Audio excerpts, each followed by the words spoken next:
Hey guys, Wayne Vose here, Profits Unlimited. Glad everybody's here, and I'm looking forward to sharing some good ideas with you today on how we can all make our companies more successful, more profitable.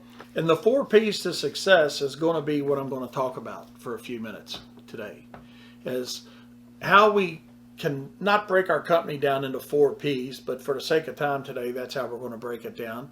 And we're going to talk about passion, professionalism, purpose, and profit. And first, let's look at passion. Are you passionate about your company?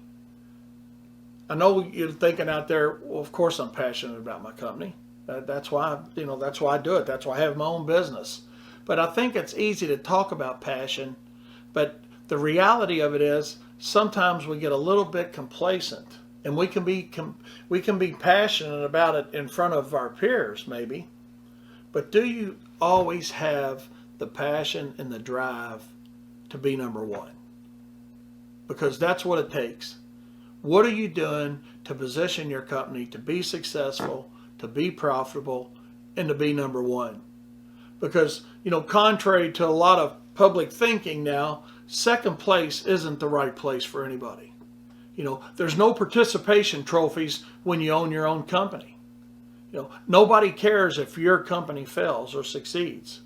Matter of fact, your competitors are probably glad to see you go. And statistically, across North America as a whole, we, as an industry, fail. And it's not because we don't care or we're not trying. It's just sometimes that passion is lacking. So we got to be very passionate about what we do and how we do it within our companies. Some of that passion leads us into, I'm passionate about the work, but man, I just hate the sales side of the business. I hate to be, I'm not a salesman. I think what we all got to remember is with a small company, and most of us start that way as a one-truck operation, okay? The smaller your company is, the more hats you're going to wear. And one of those hats that you're going to have to put on, and we'll put our sales hat on for a minute. We'll just all act like we're putting our sales hat on, right? But we are salesmen. It's great to like to cut grass. It's great to like to plant bushes. It's great to like to fertilize lawns.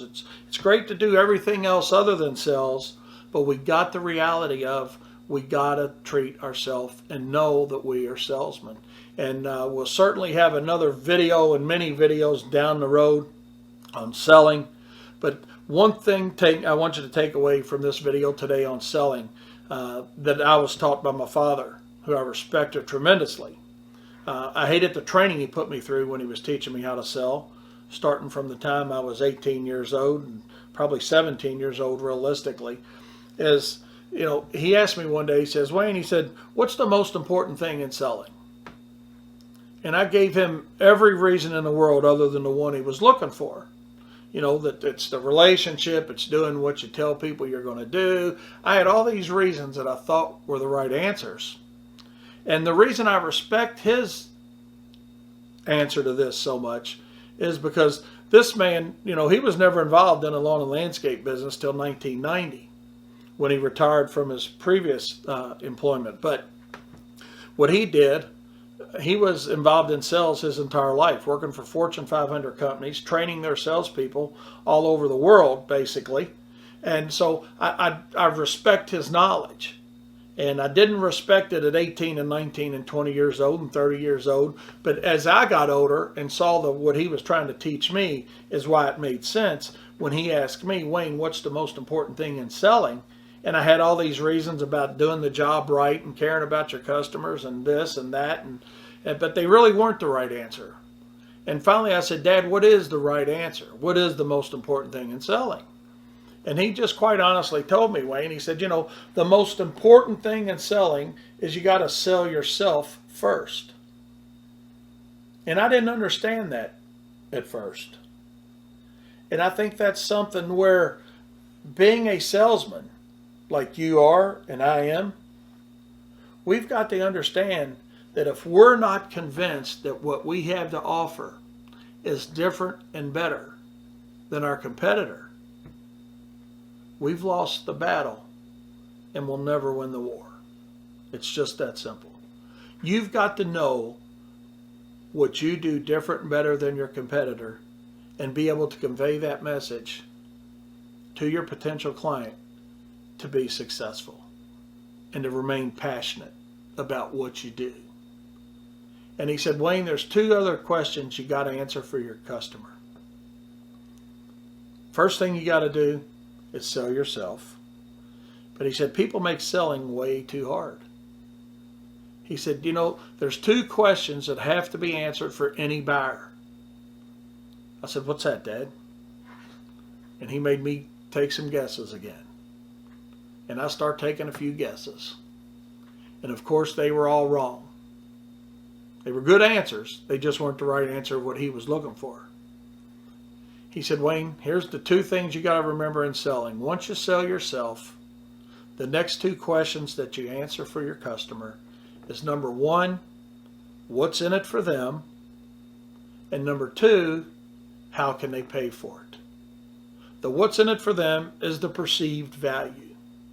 What are you doing to create perceived value for your services or your products that you're selling to your potential clients? Because think about it. We all buy based on perceived value, what we think we're going to get out of something. So if we want to be compensated and paid as a professional service, we've got to create the perceived value of a professional service.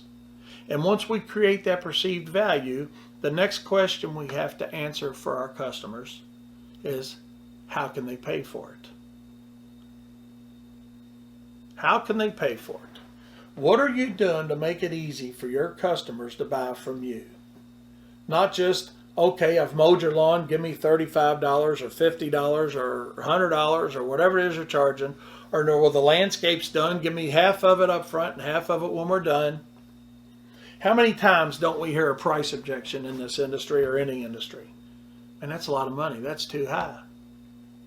What are you doing to make it easy for your customer to buy? Are you giving them some options? So if we understand that the three most important things in selling is to, first of all, you got to sell yourself. Secondly, create perceived value. And the third thing, what are you doing to make it easy for your customers to buy or pay for your services? We'll talk much more about that in future videos and podcasts, and that will help you sell more jobs, close more sales, and be more profitable. But those three things lead and help all of us with the passion and the drive that we're going to have with our companies. The next P to success, in my opinion, is professionalism. And what's professionalism?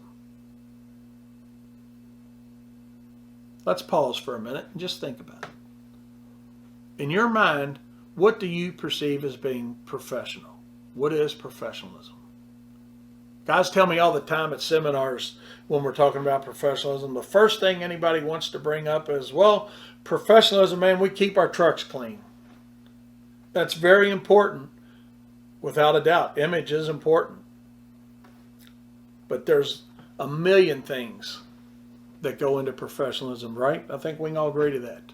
Professionalism, oversimplified, is everything that you do on a daily basis from the time you get up in the morning till the time you go to work, complete your job, go back home, invoicing your customers, calling your customers. It's everything you do on a daily basis with the interaction you have physically with your customers and the interaction you have with your customers that you don't even think about you driving down the street with the name on the side of your truck. Are your clothes clean? How do you answer the telephone? Are you answering the telephone with a smile on your face? Professionalism is a million things, and we'll break that down in a separate podcast and YouTube video for you guys, where we just talk about the little things that we got to do. That goes back to old Vince Lombardi, the Green Bay Packers football coach. Most of you guys are probably familiar with him, or at least heard of him. But that's what he always said to his professional players. Gentlemen, we have got to do the little things better than our competitors. He actually walked into football practice every day. I read this in his book, holding a football. And he'd say, "Gentlemen, this is a football." And he said, "I know they thought that I was insulting their intelligence with that, because they were professional football players. They knew what a football was." He says, "But the point I was trying to get across is we got to do the little things different and better than our competitors." And that's what your professionalism is. It's the little things that we can do different and better than our competitors doing them, to show our customers that, hey, we're creating that perceived value. And when we create that perceived value, they're willing to pay a professional price for it. But if you're out there running around, how many of you guys haven't seen your competition out there mowing with their shirt sleeves cut off or cut down the sides or with no shirts on at all? And then they're wondering why they're not making any money. We can't cry about not making any money if we're not looking professional. We got to be professional. We got to look professional. We got to act professional. We got to communicate professionally. It's everything we do. So we got to be more professional about how we do it. The third P to success, in my opinion, is the purpose. What's the purpose of our companies? Let's think about that for a second. What's the purpose of your company? The purpose of my company? I'm just going to throw some names out here, but let's just say it's John Deere, Skag, Ferris, Echo, Shindawa, Stihl, whoever it is in the manufacturing world, of all the equipment, different types of equipment that we use. Caterpillar, Bobcat, doesn't matter whose it is. But what's the purpose of all those companies? The purpose of those companies is to make a profit. That's it. Too many times when I'm talking to people, whether it's a seminar or consulting, I'll ask them, what's the main driving force for you? Well, I'm passionate, Wayne, about what we do, man. I'm just really passionate about it. I understand that. That's great. Passion's important. We just talked about it. But what's the main purpose? The main purpose of our business is to make a profit. The purpose of our business, we're not doing this because we like it. It's fine to like what you do. But I can tell you I've been on both sides of that. Excuse me for a second. I've been on both sides of that, of working hard, not making any money, and not knowing the real purpose of my business, even though I thought I understood it. And the side of making some decent profit dollars. And I can tell you what, it's a whole lot more fun out there mowing lawns and trimming hedges and putting mulch down and building retaining walls and putting pavers in and doing all those things that we do, snow and ice management for our customers. It's a whole lot more fun when we understand the purpose and we're making some good profit dollars at it. So always keep focus on the purpose. And the last P is profit. Talk a few minutes about that. Because each of these individual P's that we've talked about, the passion, professionalism, purpose, and profit, are going to be topics for upcoming videos. But I think we put these together for a few minutes and talk about them quickly here today. Just since we're coming into the time of the year, and it doesn't matter if it's spring or summer or fall or winter, you can think about these 4 P's to success and ask yourself, how can they help me right now? And what you're going to see is each one of those 4 P's to success will make sense at any time you're sitting at home or out driving in your truck, or you start scratching your head and you're thinking about, man, I need to do some things differently. That's what we need to think about, is those 4 P's. And I'll tell you where we got lost with the profit side. The 4th P that we're talking about right now is we really didn't understand what profit was. We started our company in 1979, our lawn and landscape business. By 1987, had myself $90,000 in debt as a 2-truck operation, thinking we needed more work. At that time we were doing over $300,000 a year in gross dollars, and trust me, they were gross dollars, because we were working our tail off and not making a nickel. we were spending 310. So, I share that story with you because it amazes me how many times guys want to come up to me at seminars or call me or send me an email and say, well, Wayne, we're doing $500,000 a year, or we're doing $3 million a year, or we're doing $5 million a year. And I ask them, what'd you keep? And that's when they stop, just like I stopped. Well, probably not enough, or none, or I'm still struggling. That's why you got to understand profit. Understand the purpose. Understand profit. And before we can understand profit, we got to understand the difference between three things. And those three things are cost, markup, and profit. And how each of those three things are calculated. A lot of times people want to get into a very convoluted explanation of that, but it's really simple. Calculate what it costs you to do the job, not what your competitor's charging, not what your client says they're willing to pay for the job, but what's it really cost you to put your truck and trailer in front of somebody's house, to mow a lawn, to spray a lawn, to do a landscape, to do a retaining wall? Have you calculated that cost, or that where's your break even for your company? And that's where most companies go bad. That's where we went bad. That's where we were off. You got to understand how to calculate cost per hour of operation. If you're not 100% sure and using a methodology to do that now, let us help you with that. Let somebody help you with that. You owe it to yourself. It goes back to the purpose.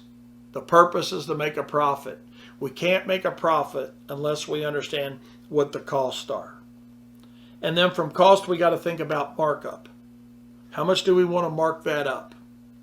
And, let's just say, for an example, let's keep this simple for the sake of time today in explanation, but we'll certainly address it later on much more in depth. Let's just say it costs you $35 to mow a residential lawn that's 5,000 square feet, let's say, to mow it, trim it, and blow it. Doesn't matter if you're in Boise, Idaho, Maine, Sarasota, Florida, Dallas, Texas. Let's just say that that's the right cost to mow that lawn. When you stop, that's your cost. You think, well, all right, I'm going to charge $45 for it. I'm going to profit $10. In your mind, you're thinking, okay, I've profited $10.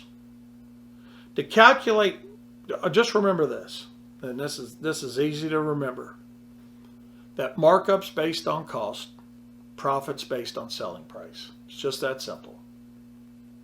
Okay? So just because, I think it cost me $35, I'm going to charge $45, I made $10 profit. Well, when you start doing the math on that, that's technically not right. You got a $10 difference between cost and selling price, but that's not a $10 profit. Okay? You look at that, that's a 29% markup, but it's a 22% profit. You say, well, that's only 7%. That's only 7%. Let's just look back a minute at some of the major equipment manufacturers that I mentioned earlier. I'm not going to mention them all again, but let's just throw a few out there. Ferris, John Deere, Skag, Exmark, Stihl, Shindaiwa, whoever it may be. Do you think they sit back and say, it's only 7%?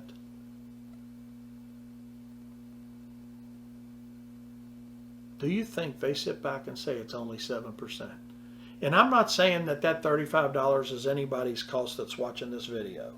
I'm just saying you owe it to yourself and your company to understand what your costs are so you can appropriately mark it up to get to the desired profit margin that you want and you deserve for your time, your effort, and the talents that you have. Because remember, guys and ladies, profit is not a dirty word. Profit is what you're getting back for all the blood, sweat, tears, time, effort, everything that you put in to making your company successful.